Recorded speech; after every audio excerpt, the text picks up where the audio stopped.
Good morning, सुप्रभात, केम छो, सलाम। उम्मीद है आप सब लोग बेहतर होंगे, अपना ध्यान रख रहे होंगे। आपने देखा होगा जिन बच्चों ने जो बायोमेंटर्स के ऑफिशियल कमांडो हैं जिन्होंने सैटरडे को टेस्ट दिया, तो उन्होंने देखा होगा कि ऐप में एक नया फीचर आया है कि जब टेस्ट का रिजल्ट आता है तो रिजल्ट के साथ में आपको बाकायदा दिखाई पड़ता है, आपकी रैंक के साथ में दिखाई पड़ता है कि आपने कितना टाइम लिया टेस्ट को पूरा करने में। दिखाई पड़ता है कि आपने टेस्ट को पूरा करने में कितना टाइम लिया और टेस्ट को आपने रीसेट किया कि नहीं किया। ठीक है, जैसे मैंने देखा, मेरे को बताया टीम ने, मेरे पास अलर्ट आता है तो उसमें देखा मैंने कि कुछ बच्चों का रैंक जो है वो ऊपर दिखाई पड़ रहा है, पर टेस्ट को 2 बार रीसेट किया, 8 मिनट में टेस्ट को लगा लिया, क्योंकि 2 बार रीसेट करके पढ़ लिया टेस्ट को। खैर वॉट एवर द रीजन, लेकिन ये कि ट्रांसपेरेंसी बहुत जरूरी है ऑनलाइन टेस्ट में। अब रिजल्ट जैसे क्या हो रहा था बायोमेंटर से, मैंने अपनी टीम को ये बात बताई थी कि कई बच्चे टेस्ट में बहुत अच्छा परफॉर्म करते हैं लेकिन फाइनल एग्जाम में उतना अच्छा नहीं कर पाते। इसके पीछे कारण क्या है? क्योंकि आता तो वही है जो टेस्ट में पूछा जाता है एग्जाम के अंदर। फिर जब टेस्ट में अच्छा परफॉर्म कर रहे हैं और फाइनल रिजल्ट में बच्चे गायब दिखाई पड़ रहे हैं, तो इसका मतलब है कि कोई ना कोई लूप होल है टेक्नोलॉजी में, कुछ तो गड़बड़ है दया, कुछ तो गड़बड़ है। तो फिर जो है हमारी टीम ने जो है उसका सॉल्यूशन निकाल के लाया कि सर अब हम ट्रैक करेंगे इस बात को। जब आप टेस्ट देने बैठोगे तो आपके एप्लीकेशन को ट्रैक किया जाएगा कि आप कितने देर तक टेस्ट को दे रहे थे, आप किसी क्वेश्चन को करने में कितना टाइम लिया आपने, टोटल टेस्ट में कितना टाइम लिया आपने स्क्रीनशॉट लिया या नहीं लिया उस दौरान आपने टेस्ट को रीसेट किया तो कितनी बार रीसेट किया आपने, टेस्ट का रीसेट जो है वो आपने किन वजहों से किया। तो पूरी डिटेल्ड रिपोर्ट है, जिसका बोलोगा उसका बता देंगे। ठीक है, तो प्रॉब्लम ये है कि देखो ऐसा है कि ये हम आपके ऊपर पुलिसिंग नहीं कर रहे, we are not doing policing on you, we just want कि भैया देखो ईमानदारी से पढ़ोगे ना, मेहनत करोगे तो रिजल्ट जरूर अच्छा आएगा। हम किससे बेईमानी कर रहे हैं? हम अपने आप से बेईमानी कर रहे हैं। हम यदि टेस्ट को पूरा पढ़ लेते हैं, फिर उसको रिसेट के लिए डाल देते हैं, आंसर ढूंढ लेते हैं किताब में, फिर हम 8-10 मिनट में टेस्ट को लगा के आंसर चिपका के जाते हैं और हमको अपनी रैंक अंडर 10 में दिखाई पड़ती है, और घर में आप पेरेंट्स को दिखा दिया और खुद को देख के खुश हो रहे, दोस्तों को दिखा दिया, और जब फाइनल रिजल्ट आया तो डब्बा गोल। नाम किसका खराब हुआ? खुद का और बायोमेंटर्स का। तो वो नहीं होगा, क्योंकि टेस्ट सीरीज का जो बैच लॉन्च हो रहा है उस बैच में बहुत सेफ्टी फीचर्स को डाला गया है ताकि एकदम ऑनेस्ट और ईमानदारी से रिजल्ट सामने आए। फिर कुछ नया पैतरा खोजेंगे लोग बाग कुछ, तो हम नया सॉल्यूशन ढूंढेंगे उसका। तो प्रॉब्लम जो है वो ये है कि बेटा हमको अपने आप से ईमानदार रहना पड़ेगा हमको, ठीक है ना। तो जहां जहां भी देखो कुछ कारण, कुछ तो रीसेट जो है वो जेन्युइन हो सकते हैं, लेकिन यदि कोई व्यक्ति हर टेस्ट में रीसेट करता आ रहा है, इसका मतलब प्रॉब्लम तो कुछ है, या तो डिवाइस का प्रॉब्लम है, कुछ तो प्रॉब्लम है। तो आपको ये बात का ध्यान रखना है कि बायोमेंटर्स के अंदर आप जब पढ़ रहे हैं तो आपको कमांडो के समान व्यवहार करना है, कमांडो के समान आपको ईमानदारी भी बरतनी है, आपको ऑनेस्टी भी बरतनी है आपको। कल मेरे पास एक मेरी स्टूडेंट मुझसे मिलने आई थी, वो वेस्ट बंगाल से है, और उसने बताया कि सर मैं 2018 से जो है वो चैनल से जुड़ी हुई हूँ, जब जो है आपका वाइट वाला बोर्ड हुआ करता था, जेनेटिक्स का पहला लेक्चर आपने लिया था, और तब से मैं जुड़ी हुई हूँ आपसे मैं।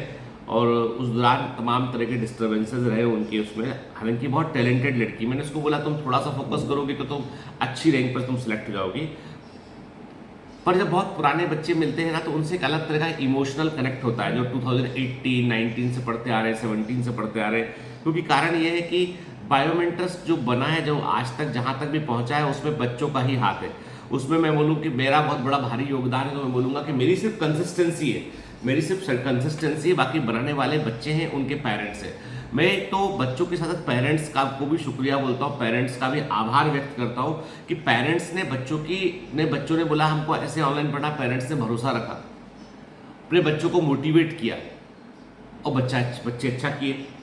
अभी मुझे कल में कोई एक बड़े एफ्लुएंट से व्यक्ति हैं, उनके परिवार काफ़ी बड़ा परिवार है उनका बॉम्बे में, तो बता रहे थे हमारे बच्चे कहीं भी ऑफलाइन कोचिंग नहीं जाते हैं, कुछ बच्चे नीट की तैयारी कर रहे हैं, कुछ बच्चे आईआईटी की तैयारी कर रहे हैं, और सब ऑनलाइन ही तैयारी कर रहे हैं, क्योंकि उनको लगता है जाने आने में टाइम खराब होता है और क्वालिटी लेक्चर की डाउन होती है ऑफलाइन क्लास में, क्योंकि कोई तो भी टीचर आके पढ़ा रहा है, अपन जानते ही नहीं उसके बारे में, कुछ सुना भी कभी नहीं, तो इस चक्कर में वो ऑनलाइन ही पढ़ते हैं। लेकिन उनने कहा हमारे घर में चूंकि 7-8 बच्चे तैयारी कर रहे हैं तो पूरा माहौल बना रहता है। माहौल बहुत इंपॉर्टेंट चीज, जो मैं महसूस करता हूँ कि कई बार कहता दूसरे को पढ़ता देखकर हम भी पढ़ने लगते हैं। जैसे जिम होता है, और जब आप जिम में जाते हो ना तो आपको वर्कआउट करने का मन ना करते हुए भी करने लगता है। घर में होते हो तो कई बार आप स्किप करते हो। अभी आजकल मैं घर में वर्कआउट करता हूँ तो कभी कभी ट्रेनर को बोलता हूँ यार आज मेरा मन नहीं है, आज मत आओ, आज ये कारण है, आज वो कारण है, अवॉइड करता हूँ। उसका परिणाम मुझे भुगतना पड़ता है, मतलब मेरा वजन जो है वो कंट्रोल करने में मुझे बहुत दिक्कत होती है, कई बार खाना छोड़ना पड़ता है।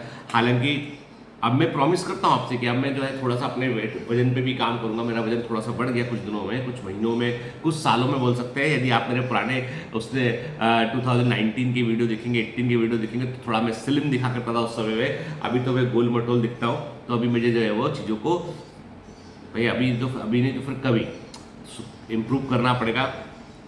हालांकि ये मिडिल एज एक्सपांशन भी थोड़ा चौड़ा उड़ा जाता है आदमी का चेहरा वेरा, लेकिन कुछ ठीक है यार। अब तो ऐसा देखो, ऐसे देखोगे तो आप कभी इनको देखो, जो फिल्म स्टार्स है वो तो इतनी इतनी उम्र के हैं, वो इतने फिट रखे हैं वो लोग, है ना। थोड़ा कोशिश तो करना पड़ेगा, कम से कम शर्ट वर्ट पुरानी बनने लगे, आपको टाइट वाइट ना हो, है ना, ठीक है। कोई बहुत ज़्यादा कपड़े हम खरीदते नहीं है, पुराने कपड़े हमारे आप देखोगे वीडियो उठा के तो आपको बहुत सारे, अभी तो क्या ऑफिस की टी शर्ट पहनने लगे वीडियो में, रिकॉर्डिंग में, अदरवाइज बहुत सारे कपड़े पुराने ही चले आ रहे हैं हमारे, ठीक है। मतलब मुझे कोई ऐसा लग्जरी का शौक नहीं है मुझे। हाँ, आई वॉन्ट कि भाई आप ट्रेवल करते हो तो कार अच्छी होना चाहिए, रहते हैं तो घर आपका अच्छा होना चाहिए, रिकॉर्डिंग करते हैं तो कैमरा आपका अच्छा होना चाहिए। ये बेसिक चीज़ें हैं अपनी नीड, ठीक है। बाकी इसके अलावा कोई स्पेसिफिक नीड है नहीं है। खैर, तो एक तो ईमानदारी बहुत इंपॉर्टेंट है। अब आपको बताऊँ आज मैं नॉर्मन विंसेंट पील की बुक पढ़ रहा हूँ मैं, तो you can if you think you can.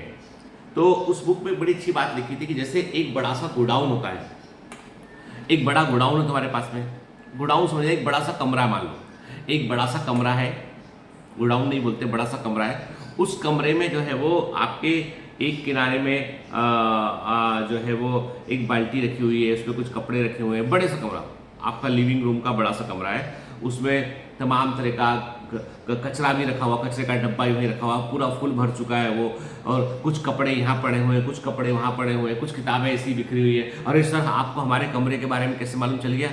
तुम्हारे कमरे की बात नहीं कर रहा हूँ मैं, मुझे मालूम है कि मम्मी बहुत गुस्सा करती है कि तुम मैनेज नहीं करके रखते कमरा, है ना। लेकिन ऐसे समझ लो, आप इमेजिन करो कि आप जहाँ मैं रिकॉर्डिंग कर रहा हूँ, यहाँ पे मान लो यहाँ बाल्टी रखी है, यहाँ पे कुछ कपड़े रखे हैं, यहाँ पे कुछ बर्तन भी रखे हैं, यहाँ पे कपड़े सब फैला पड़ा है, पूरा फैला पड़ा है। और वहाँ पे एक किनारे में जाकर मैंने डिसाइड किया कि अब से मैं बिल्कुल साफ सफाई से सब कुछ रखूंगा, और मैंने सिर्फ अपना कोना साफ कर लिया और वहाँ बैठ के मैं पढ़ने लगा। बार बार मेरा ध्यान जाएगा किस पे? गंदे कपड़ों पर, बिखरे हुए बर्तनों पर, बिखरे हुए कपड़ों पर, कचरे से की भरी बाल्टी पर। जब मेरा ध्यान जाएगा या नहीं जाएगा? कोई मान लो स्ट्रेंजर बाहर से अंदर आएगा तो देखेगा, बोलेगा अरे यार कितना गंदा कर रखा है, बोलेगा ना।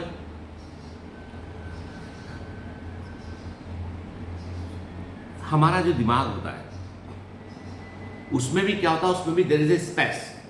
वहां पर हम नेगेटिविटी, कचरे के सामान भर के रखते हैं। नेगेटिविटी मतलब हमको कोई कुछ बोलता है, उसका जवाब देना है, तुरंत नेगेटिव जवाब देना है, तुरंत काउंटर बहस करनी है, तुरंत उसको नीचा दिखाने की कोशिश करनी है, तुरंत उसको हाजिर जवाबी जिसको हम बोलते हैं ना, मतलब वो एक प्रकार कई बार बदतमीजी में बदल जाती है।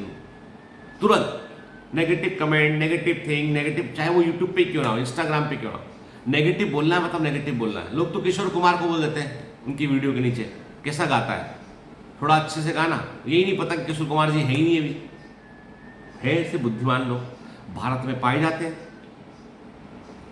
तो पॉइंट ये है कि जो है आप के दिमाग में यदि गंदगी भरी होगी आपके दिमाग के अंदर, तो होगा ये कि आप कितना ही अच्छा कोशिश कर लें आप, तो एक दिमाग के कोने में नेगेटिविटी भरी है, एक दिमाग के कोने में आपका असफलता, अनसक्सेस पुरानी भरी हुई है, एक में ब्रेकअप का भी कचरा भरा पड़ा है, अपना ब्रेकअप का कि पहले हम ऐसे थे, ऐसे घूमते थे, ऐसे टहलते थे कि फिर वो जो जंगलों में जाके ऐसे गोल गोल घूमते थे ना, वो जो पुरानी फिल्मों में दिखाते हैं कि पेड़ के पीछे दौड़ना, वो सब किया करते थे, है ना। आप देखो अब हमारी ज़िंदगी में जो है वो अंधियारा छा गया है, ऐसी नेगेटिव विचार भरे पड़े ना। मतलब एक एग्जांपल दे रहा हूँ, सच में नहीं दौड़ते थे लोग बात, ठीक है। तो पॉइंट ये है कि ये सब कचरा भरा पड़ा है, नेगेटिविटी। इसने ताऊ जी ने हमको ऐसा बोला था तो वो दिमाग में भरा पड़ा है, इसने हमको, तो ये सब नेगेटिविटी कचरा दिमाग के कोनों में भरा पड़ा है। और तुम एक कोने में टेबल लगा के बोल रहे हो नीट का एग्जाम निकल जाए, पूरे फोकस से निकले। अब तुम पूरा कचरा कमरा यूज ही नहीं कर सकते हो, you can not use the entire room. कारण उसके पीछे तुमको डिस्ट्रक्ट करेगा, वो कचरा डिस्ट्रक्ट करेगा, सब डिस्ट्रक्ट करेगा तुमको। तो तुमको क्या करना चाहिए? कायदे में अपना कमरा साफ रखना चाहिए। कचरे की डब्बा भरा गया, उठा के बाहर फेंक दो, हटाओ, खाली कर दो उसको।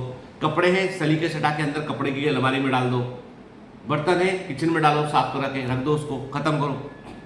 आपने अपना कमरा पूरा साफ कर लिया, अब आप बैठोगे तो आपको कोई भी ऐसी चीज नहीं दिखाई पड़ेगी जो आपको डिस्ट्रैक्ट कर रही हो, जो आपको बुरी लग रही हो, चुभ रही हो मन के अंदर, कुछ भी नहीं दिखाई पड़ेगा। आई बात समझ में? दिमाग में ऐसा होता है कि आप जब पढ़ने बैठते हो ना, तो याद रखो अच्छे से कि अपनी असफलता के बारे में कभी ना सोचें, कोई नेगेटिविटी के बारे में कभी ना सोचें, बिल्कुल दिमाग खुला रखो, खाली रखो। दिमाग में इमेजिन करो कि एक अलमारी है, एक बड़ा सा लाइब्रेरी का अलमीरा है, खाली कर दिया हमने, अब एक एक करके हम उसमें किताबें सलीके से जमा रहे हैं उसमें। क्यों नहीं होगा? बिल्कुल सिलेक्शन होगा। जैसे कल मैं उस बच्ची से मिला तो उसने बोला कि सर मेरे नंबर इतने, उसके 10-20 नंबर ही कम रहते हैं सिलेक्शन से, 20-25 नंबर, 50 नंबर कम रहते हैं। थोड़ा मेहनत कर लेगी जरूर सिलेक्ट हो जाएगी, लेकिन वो जो 50 नंबर का जो गैप है ना, वो गैप को फुलफिल करने के लिए मानसिक शांति की जरूरत है, उसे फुलफिल करने के लिए थोड़ा सा फोकस करने की जरूरत है। कोई भी व्यक्ति जो निकल गया है बहुत बुद्धिमान नहीं है, और कोई भी व्यक्ति जो नहीं निकला है वो बहुत बुद्धू नहीं है, सब एक ही लेवल के आसपास है। फर्क है फोकस का, कंसिस्टेंसी का। फर्क है जब आपको एग्जाम देने का था तब आपने अपने आप को, अपने दिमाग के दरवाजे कितने खुले रखे और दिमाग को कितना साफ रखा आपने, उसका फर्क है।